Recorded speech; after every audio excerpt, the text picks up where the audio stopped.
Part 2, Testimonies of Job and Daniel. I have a little friend today, couple of them. What a treat. Job 19:25 through 27. Let's get into it. For I know that my Redeemer liveth, and that he shall stand at the latter day upon the earth. And though after my skin worms destroy this body, yet in my flesh shall I see God.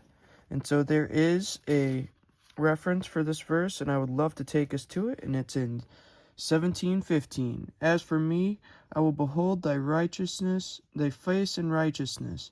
I shall be satisfied when I awake with thy likeness. And whom I shall see for myself, and mine eyes shall behold, and not another, though my reins be consumed within me. And so I really like at the end, there is a charge against Joel, and he shall answer for all that he had been said. But it's not all his fault. He had many friends, and the devil would make a divine bet with God, and bitterness would set into his heart. But right there in the beginning, Job still praised God.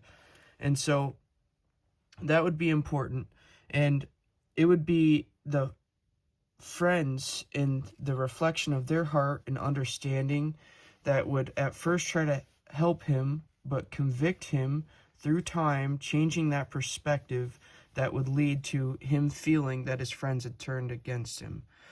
But honestly, he said a lot of offensive things, and as when missing the mark affects our hearts, it's big. There's a lot to be said about that.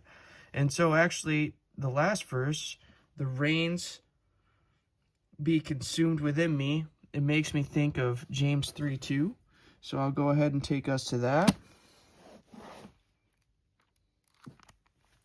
That's John. Maybe I should read something out of there. And it is, for in many things we offend all. If any man offend not in word, the same is a perfect man, and able also to bridle his whole body. But we put bits into the mouths of horses, that they may obey us, and we turn about their whole body. And so you could see how this conversation between Job and his friends would start out as them trying to encourage and uplift him, giving the knowledge and light that they have been provided, to actually a judgment. And in Job 16, we would know that there would be no place to judge those who are hurting, but to confess, right? As the truth sets us free. That's John 18:32. Very important, And so Matthew 7:1-2 talks about measuring, right, our fruits back to one another. And so it would just be this big argument almost of trying to fight for one's own righteousness. Now, Job didn't have the position to question God, but he definitely was brought to understanding later on. And he had faced probably more than anybody else. I can relate to him on a lot of different levels. After losing his children, his possessions, and his health, right there, I had a family.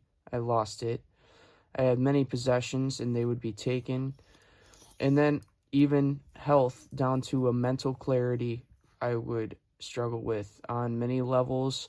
I would battle, and there'd just be something that Job would go through, and it would talk about terrors, and I would even face some of that. I just can relate on a very deep level to Job, and I feel for him. Job's condition seemed hopeless. His lament that his friends had turned against him. God had attacked him, so he felt. And his household had abandoned him. But it wasn't God, right? It was actually the spirits that probably come over people, and the Chaldeans and the Chaldeans, to be specific. And so his fortune, in Job 12:5, it talks about his fortune becoming his disfortune, or, well, misfortune. Not necessarily talks about it. I'll provide it all down below, but it does, kind of. And so, there, in the depths, we cannot understand a lot of these things, but I definitely went through and I studied, and I'm so thankful I did. Job 4, 6, 8, 15, and 19 provided me clarity, and maybe if I have some room, I'll provide them below as well. But I should also, with the tongue, take us back to Proverbs 4:23, because it talks about guarding thy heart, for everything flows from it. So in time, he would become more and more bitter. Well, I know the context of the verse. I'll just provide it below. How about that? And Job 18:21 would talk a little deeper about his friends and all that. I'll just continue on because there's a lot here.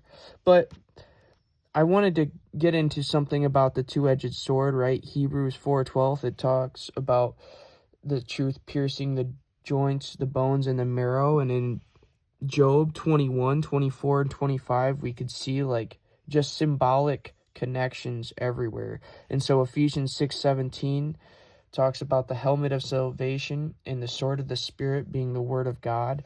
And so how his word can guide us on this path to not become as Job did.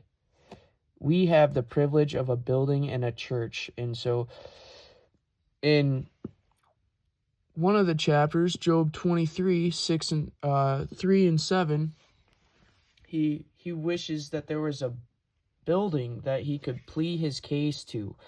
And so we have the privilege of being able to go to that spot, and it is called church. And holy moly, how great is it to have faithful structures around us.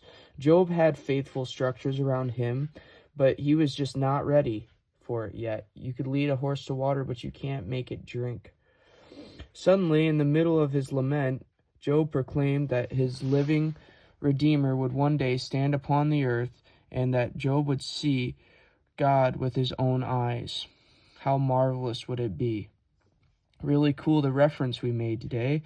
These two are completely separate, as I've got it from the Word of God, and he just knows what he's talking about. Job seems to have it realized that his existence would extend beyond his death. This long-term view of God's faithfulness is a worldview that believers today ought to share. We experience hardships. We can find solace in God's presence, knowing our communion with him will not end when we die. That covenant he made with us, so gracious we are to be able to receive that promise. And we should stand strong and be in discipleship with God while we're here, because we should want to know the truth as we know the truth, lead others to see the truth, because he redeems us all the way through and through. Our Redeemer lives. He will one day stand upon the earth, and we will see him with our own eyes. What are some ways that having an internally focused worldview can help us hope in this life? Well, knowing family is safe in heaven brings a hope and a peace to see them again. It can fuel passion. It helps us to know the privileges of life. And Job's situation and position, we can compare ourselves with knowing and just take in all the information that's provided, and we can learn from others' mistakes. We can learn from the beautiful wisdom that's provided by the elders that we're amongst, and even see how the youthful, in the last charge against him, a youthful soul who is revamped and vitalized in the spirit would speak humbly to him. Man, I wish I knew the chapter of that, but right here. It would be Job 32:8 that would be provided. And so that eternal justice can be encouragement and help us to continue to grow. Imagine if he had listened to some of those people and he would never have reached that point, what could be accomplished and how he could have been redeemed and refined. I mean, it's hard considering he lost his whole family.